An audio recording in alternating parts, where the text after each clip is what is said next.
प्रस्तुत है the Lucknow post से समाचार वॉइस। 8 दिन के भीतर ही प्रतिदिन मिलने वाले कोविड-19 के नए मामलों का आंकड़ा 10,000 से बढ़कर 1 लाख को पार कर गया है। ओमिक्रॉन के मामले भी तेजी से बढ़ रहे हैं और अब यह वेरिएंट देश के 27 राज्यों और केंद्र शासित प्रदेशों तक पहुंच गया है। देश में ओमिक्रॉन संक्रमण के मामले बढ़कर 3,071 हो गए हैं। पिछले 24 घंटों में कोरोना के 1,41,986 नए मामले सामने आए हैं। यह कल के 1,17,100 मामलों से 21% ज़्यादा है।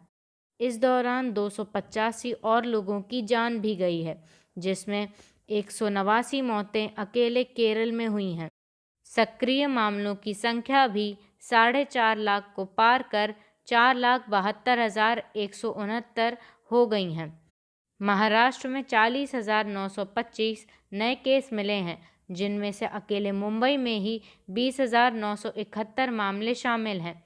वहीं दिल्ली में 17,335 और बंगाल में 18,213 नए केस मिले हैं। दैनिक संक्रमण दर 9.2% हो गई है। अमृतसर एयरपोर्ट पर दूसरे दिन इटली से लौटे 285 यात्रियों में से 172 संक्रमित मिले। जांच पर सवाल उठा यात्रियों ने हंगामा किया तो सभी का दोबारा टेस्ट कराने और एयरपोर्ट की लैब की ही जांच करने के आदेश दिए गए हैं। झारखंड में जीनोम सीक्वेंसिंग मशीन की खरीदारी में देरी होने पर हाई कोर्ट ने कड़ी नाराजगी जताई है। अदालत ने कहा है कि जब लोग शमशान पहुंचने लगते हैं तब सरकार नींद से जागती है। प्रतीत होता है कि अदालत ही अब सरकार को हर काम के लिए निर्देश देगी। हाई कोर्ट ने राजेंद्र आयुर्विज्ञान संस्थान के हालात पर सुनवाई के दौरान उक्त टिप्पणी की। रूस के सैन्य हस्तक्षेप के बावजूद कजाकिस्तान के हालात नियंत्रित नहीं हुए हैं।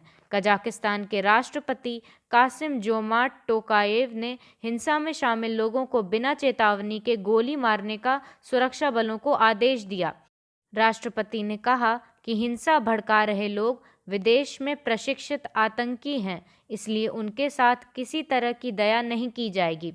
एलपीजी की कीमतों में बढ़ोतरी के विरोध में शुरू हुई हिंसा में हफ्ते भर में 18 सुरक्षा कर्मियों समेत 100 से ज़्यादा लोग मारे गए हैं। पुलिस ने हिंसा में शामिल करीब 4,000 लोगों को गिरफ्तार किया है। रूस के नेतृत्व वाले मित्र देशों के संगठन की ओर से 2,500 सैनिक कजाकिस्तान भेजे गए हैं। रूस के रक्षा मंत्रालय ने बताया है कि 70 से ज़्यादा विमान कजाकिस्तान सरकार की मदद के लिए लगातार सक्रिय हैं।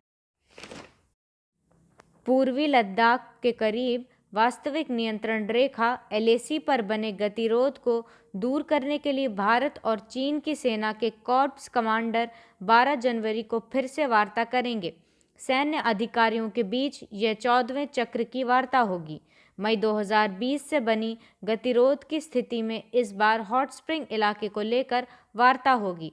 इस क्षेत्र में पूर्व स्थिति बहाल करने को लेकर दोनों पक्ष 13 चक्र की वार्ता में सहमत नहीं हो पाए हैं। दोनों पक्षों की पूर्व में हुई वार्ता में पैंगोंग झील और गोगरा पहाड़ियों पर पूर्व स्थिति कायम करने को लेकर सहमति बनी। पैंगोंग झील पर चीन द्वारा बनाए जा रहे बांध को लेकर आई खबरों के बाद कांग्रेस नेता राहुल गांधी ने राष्ट्रीय सुरक्षा को लेकर सवाल उठाया और कहा कि क्या प्रधानमंत्री कभी इस पर बात करेंगे।